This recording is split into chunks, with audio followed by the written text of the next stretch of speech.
गाउँ सहर सारा गुन्जाउने यो हो रेडियो सान्वी 96.4।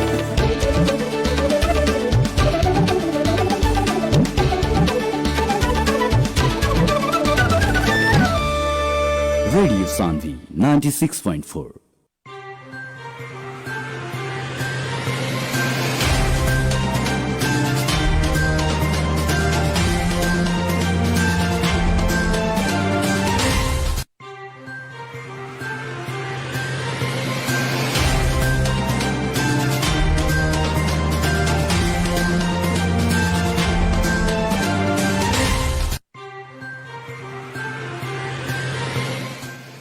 नमस्कार प्रणाम आदरणीय श्रोता, अभी रहुआ सुनत बानी रेडियो सान्वी 96.4 मेगाहर्ट्ज कार्यक्रम आमने सामने के साथ। हम कार्यक्रम प्रस्तोता विशाल यादव रउरा लोगिन के साथ उपस्थित हो चुकल बानी। आदरणीय श्रोता, वेबसाइट के माध्यम से संसार भरे के साथ कार्यक्रम आमने सामने सुन सके और कार्यक्रम आमने सामने के साथ विभिन्न विषय पे हुई चर्चा रउरा लोगिन के साथ में। और अभी स्थानीय चुनाव बहुत नजदीक आ चुकल बाटे और हमने के विभिन्न स्थानीय जितना भी वार्ड अध्यक्ष लोग और जितना भी राजनीतिक दल के नेता लोग बानी, सब कोई अथक प्रयास रही रउरा के साथ में रेडियो सान्वी के साथ में बात करेंगे। आदरणीय श्रोता, आज हमने के साथ में बानी बहुदरमाई नगरपालिका वार्ड नंबर 4 के वार्ड अध्यक्ष राम रेखा सिंह जी। सबसे पहले मैं कार्यक्रम आमने सामने में स्वागत कर स्वागत बाटे कार्यक्रम आमने सामने में राम रेखा जी अपने के। विशाल जी, हमरो तरफ से रउआ के धन्यवाद देतानी और स्वागत करतानी। का हो रहल बाटे अभी अपने के? अभी तो घरे पे बैठल बानी। और अपन ई 5 साल के लगभग 5 साल के जौन कार्यकाल बीतेनी कैसन रहल राउर कार्यकाली? हमर कार्यकाल से विकास के हिसाब में तो अच्छा बा। 5 साल के भीतर में हमनी के वार्ड नंबर 4 जौन बा मूल बाटों के तरफ सारा रोड नाला बन चुकल बा। कुछ साइड के बाटों में 25% कौन कुछ बाकी रह गइल बा। विकास के हिसाब में ये ठीक बा जी। रउआ लगभग माध्यम से जी हाँ। जी जी बोली अपना ही बोली। हाँ, और बाहर से भी हम अपना पहल में यहाँ 30 करोड़ की योजना बाहरी बिल आ चुकल बानी। एगो खाने पानी, दूसर का विद्युत के जो पावर हाउस होला ओकर भी काम ला गइल बा। विकास के तरफ में लगभग ठीक बा। कुछ कमी रह गइल बा जौन हमरा टोल में, उमे 90 लाख रुपया मूल बाटो में 78-79 के बजट में डालल बा। काम कोनो कारणवश ना हो के सकल जी। 75% विकास रउरा अपना वार्ड में कर ले बानी। हाँ, हो गइल बा। 25% बाकी बा। आवे वाला चुनाव में जीते तो फिर 25% पूरा होई। एकदम होई जी। लेकिन शिक्षा में कितना ध्यान दिले बानी? शिक्षा राउर वार्ड में शिक्षा के भी ध्यान कितना दिले बानी? शिक्षा में जो हमनी के बजट 2 किस्म से चलला। एगो वड़ा स्तरीय, एगो नगर स्तरीय। वड़ा स्तरीय में शुरू में हमनी के जब 74 साल में चुनाव जीतनी, पूरा बोर्ड बैठल मेयर साहब की एगो बात आई कि हमनी के ठोस काम कइल जाओ, ओकरा खतरा बजट विभाजन ना करके ठोस काम कइल जाओ, नगर स्तरीय चलो अच्छा रही। हमनी सब साथी लोग के अच्छा लागल, हमरो अच्छा लागल। ठोस काम होखो। ठोस काम में भइल की नगरदहा देखी परसागढ़ी सब में जोड़ने बाटो, मतलब जौन बाहरी जौन बा एक दूसरा वार्ड से जोड़े वाला बाटो के काम बढ़िया से होई कि एक दूसरा के जनता के आवा में सहजीकरण हुई कह के भइल। जाने में 5 करोड़ के टेंडर है हमनी के नगरदहा देखी परसागढ़ी समझ जोड़ने जाने में टेंडर में भइल 3.5 करोड़ में भइल, लेकिन काम आज तक ना हो सकल। 1 साल के बजट वहाँ रख देनी से हमने जो सरकार साल के बजट हमनी के जो 60 लाख मिलल वाड़ा स्तरीय, ओकरा के समानुपातिक हिसाब से सब वार्ड में बांट फाट के जी ओकर विकास भइल। जो सरकार साल में हमनी के 60 लाख मिलल, पहल के 55 मिलल, ओकरा बाद 60 मिलल। 60 के भी हमनी काम वार्ड सदस्य लोग के सामने मिलजुल के हमने काम करनी सन। जी बराबर 76-77 में हमारे बड़ा साथी लोग के जो सदस्य लोग बा जी बजट हमने के ओकरा 70 मिलल।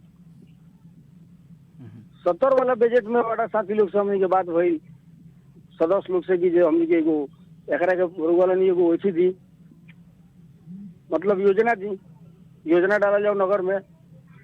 वो लोग योजना देवे से तैयार ना भाई, बैठक में आवे 1 गो ना 2 गो ना 3 गो बैठक कर ली। अब हम तो वहाँ सौतन से जितनी साथी लोग जीतल बा नेपाली कांग्रेस से सेते आई लोग सदस्य लोग अपनी भाई मैंने तो साइन का है नहीं योजना का है नहीं खरीद तो हमने क्या करी सब मजबूर बानी तो हमने से रोकबा। ए भाई कहाँ से रोकबा, तो हमने तो जनता से चुनाव जीतल बड़ा, व्यक्ति से थोड़े जीतल बड़ा, जनता के काम कर ले। तो जनता के काम कर ले तो हमने के योजना के देवे को पड़ी नू। 1 पहल 2 पहल 3 पहल बहुत कोई नहीं हम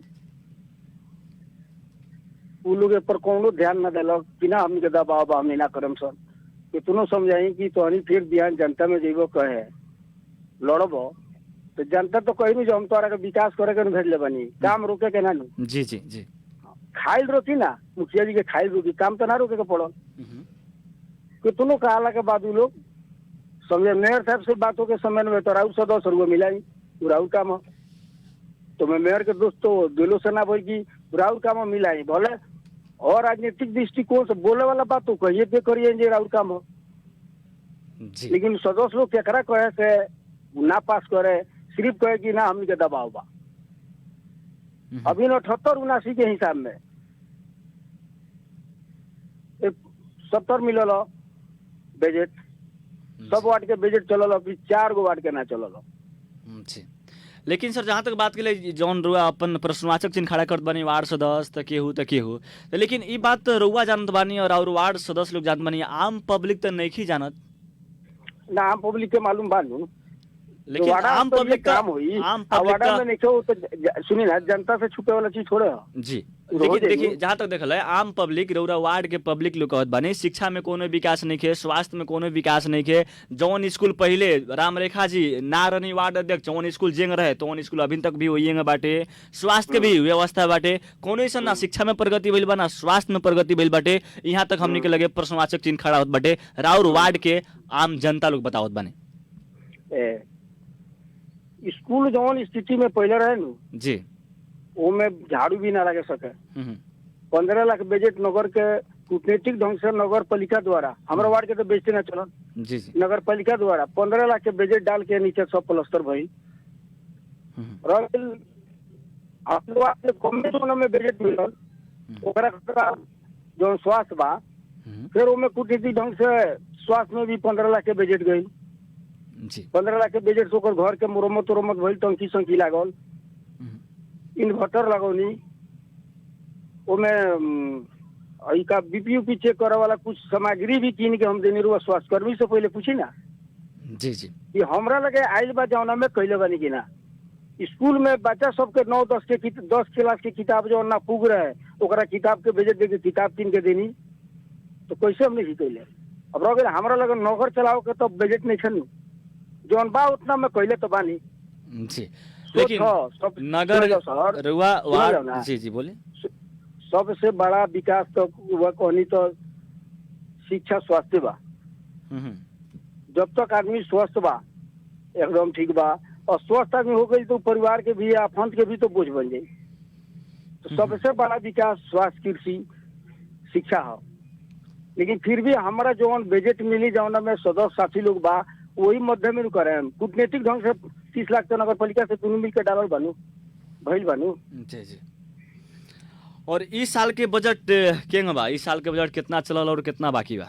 वह बात तो कहनी सर जी 2 साल के उन्हें भेजे इस साल के बजट में भी 4 गो वार्ड के बजट ना चलल।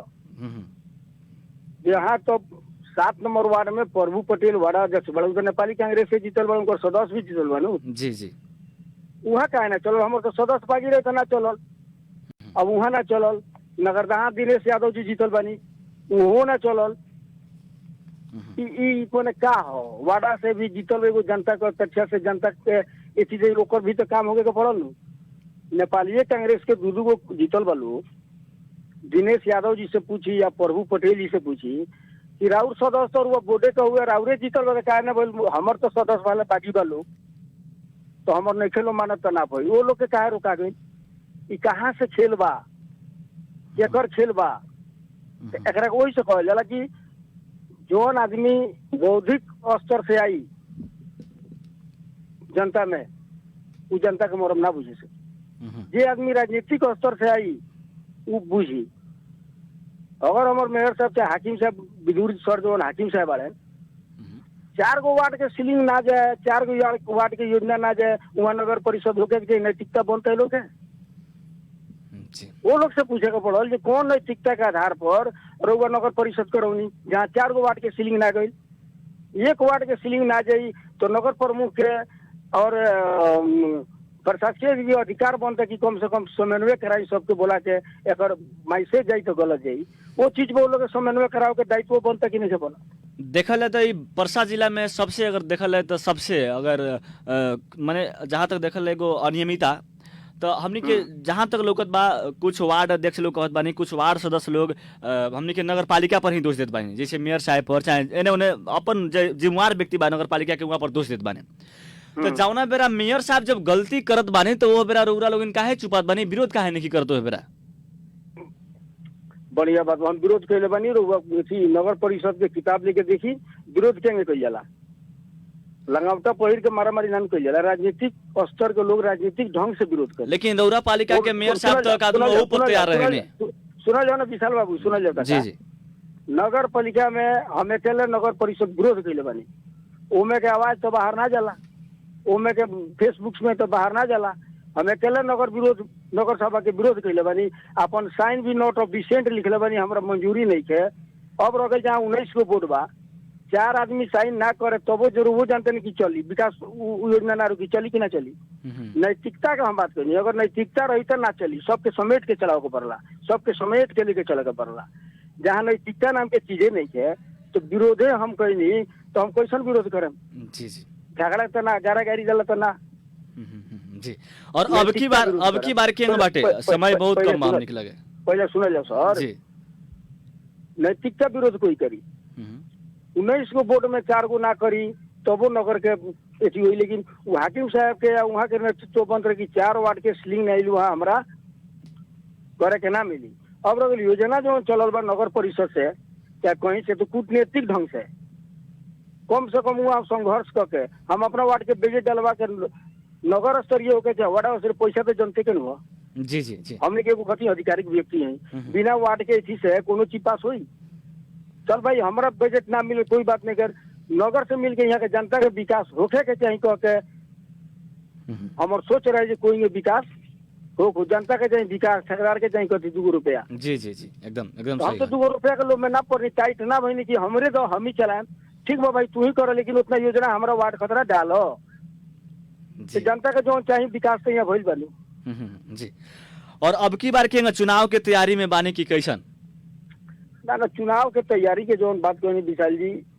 हम एकदम तैयारी बनी चुनाव हम लड़े जी जी और के कैसा लागत बाटे जे चुनाव लड़े में फिर से जनता के जिम्मेवारी हमरा ऊपर मिली है फिर से जनता के सेवा करे में 5 बरस कितना आशा बाटे रूरा देखा जाओ हम अपना के एगो पूर्ण विश्वास रखत नहीं कि जनता में हम चुनाव लड़े जनता भी अब समझदार लोग बा हर जगह के जकरा से हमारे काम हुई जकरा लगे हम डट के काम करा सकत नहीं जकरा लगे हम मतलब कि पूर्ण ढंग से वहाँ बतिया सकत नहीं खुलम खुला तो वो आधार पर जनता लोग तो शायद जहाँ अपन बतिया ली वहाँ वोट देवे करी लोग पूर्ण एगो विश्वास बा दोसर चीज का बा हम जब भी अपनी चुनाव में जीतल बानी तो हम मतलब कि जनता के जो वोट से जीतनी तो हम जनता के मतलब कि सेवक बन के बनी मालिक बन के नहीं की अगर जनता के जौन दिन कोई भी उम्मीदवार अगर उस सोच ली कि जनता के वोट से हम जितने बयानों के ऊपर हम मालिक बन जाई तो ना टिके सकी जी जी सेवक बन के टिके के पड़ी। तो हम सेवक बन के काम कैले बनी जनता लोग के, तो काहे ना हमरा के साथ दी। जी एकदम ईमानदारता तो रुआ लगे बाटे कुछ और व्यवहार से भी लागेला और रुआ से अपनी भेटल भी बानी से भी लागेला। लेकिन जहाँ तक देखल है जे अब आम पब्लिक के बहुत ऐसा नाराबाजी होता रौरा वार्ड से अब की बार नया सरकार एक कैसन बात बाटे? दाना जी अब अपनी बार नया सरकार परिवर्तन तो होखे के चाहिए, लेकिन फिर परिवर्तन भी होके चाहिए या फिर हम भी आयम कह के ये दोनों पर समाजक चिन्ह रुए खड़ी आवत नहीं। ना ना वो तो जनता के ऊपर नु बा। अपनी बार नया सरकार जेकरा में का कमी बा जनता लोग देखले बनू जी काहे कहता नया सरकार। हमरो को अगर जनता चाहिए कि ना हमरा काम लायक नहीं तो वो तो जनता का अधिकार के चीज बा, हमरा अधिकार के चीज नहीं है। लेकिन चुनाव के तैयारी एगो बहुत लोग बहुत किस्म से अभी स्थानीय निकाय में बहुत लोग जोड़ तोड़ से चुनाव के तैयारी करत बानी। अब बहुत लोग यहाँ सुने के मिलत बा जे एगो गैस पर एगो वोट ले आई, अब गैस बटाता वोट दे के। अब बहुत लोग गैस कहीं रतिया ही गैस बटाता तो कहीं दिन है गैस बटा जाता। और बहुत लोग ये भी सुने के मिलल बा जे एगो वोट पर अब एगो एंड्रॉइडे मोबाइल रहे। अब बहुत जगह ये भी बात सुने के पड़ल बा 20 गो वोट पर एगो मोटरसाइकिल रही। रउवा कोई गो वोट पर कथी रखले बानी नेताजी? जी जी हम कुछ नहीं रखले। सुन तो फिर वोट के मिली ई जे भरम छिटता जे गैस पर वोट मिली। हाँ। अब हम वार्ड के बजट जनते के दी या कहीं की जो हम कहे मतलब कि जो बटनी है दी तो ना भाई बांटे के हमर कामे है जनते के पैसा है। गैस पर मोबाइल पर वोट लोग बना दी। अब वैसा जनता लोग नहीं है, वो लोग विचार पर दी, सिद्धांत पर दी, जरा से हमर काम हुई वही पर जाई।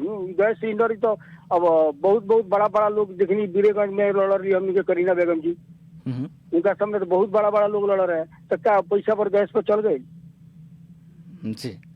लेकिन अब की बार रौरा केने से लड़म कहा से अभी बहुत लोग एने से जीते वाला नहीं खेलो तो ओने भागता लोग कौन पार्टी बेसी केने साबी लोग छट पेटे नहीं धरल बा जे केने से उड़ के केने चल जाओ अभी न अबीर लाग जाओ। अभी चुनाव बा कुछ दिन तिला अभी न अबीर लाग जाओ तो रउआ केने से केने भागता नहीं। हमनी के तो समझवादी से बानी जी बुझल गई। अब रहल चीज में नेता लोग भी आगाड़ी बा, मूल्यांकन करे के पड़ल। भागे के कारण कुछ बेमूल्यांकन बा का जेकर जनता में लगानी बा। सारा दिन रह के कहीं कमेटी गठन कैलक, सारा चीज कैलक।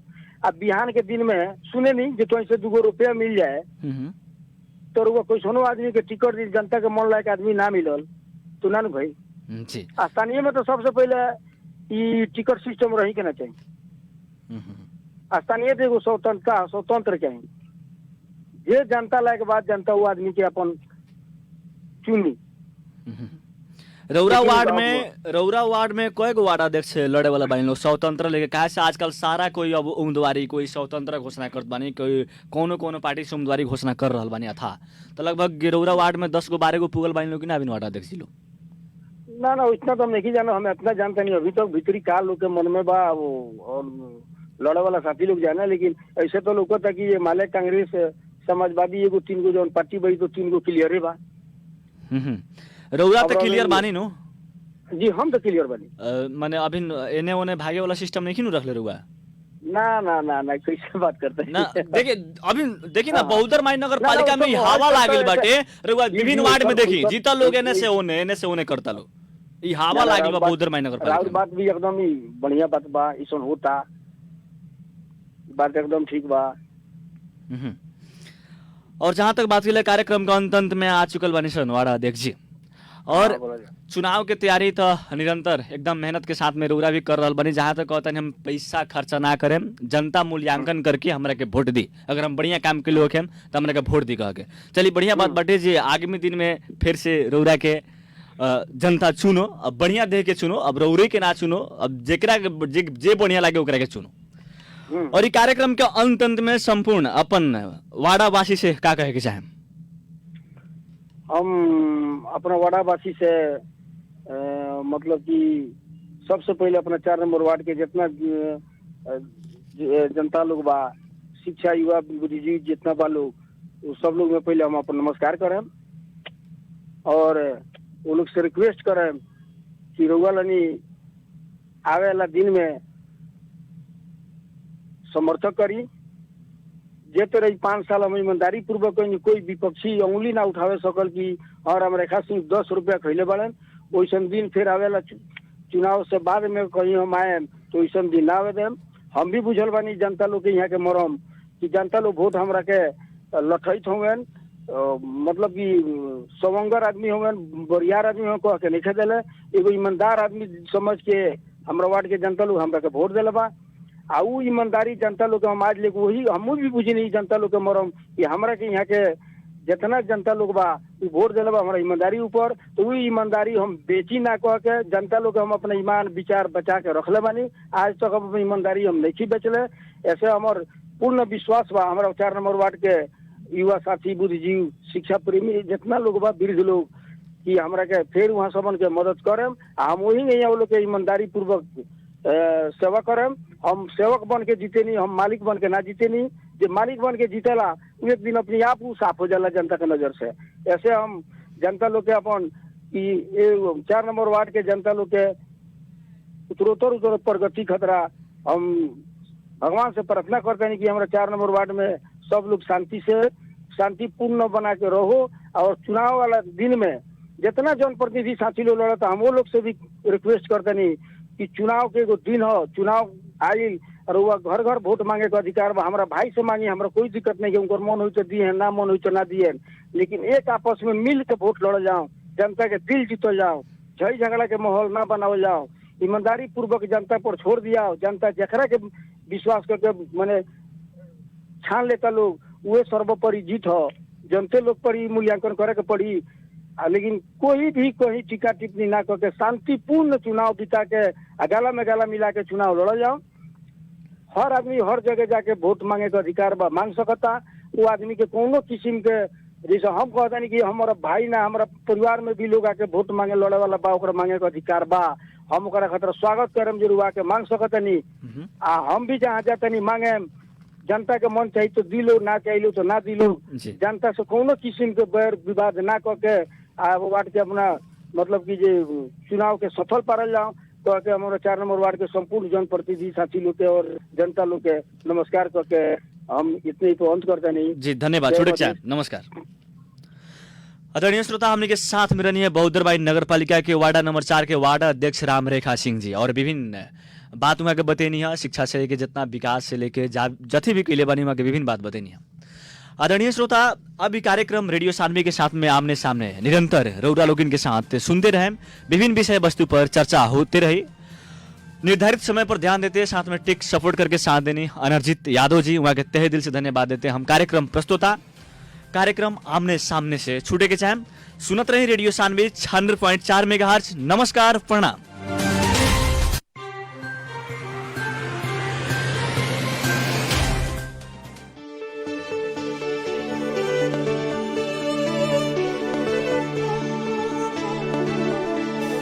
गाउँ शहर सारा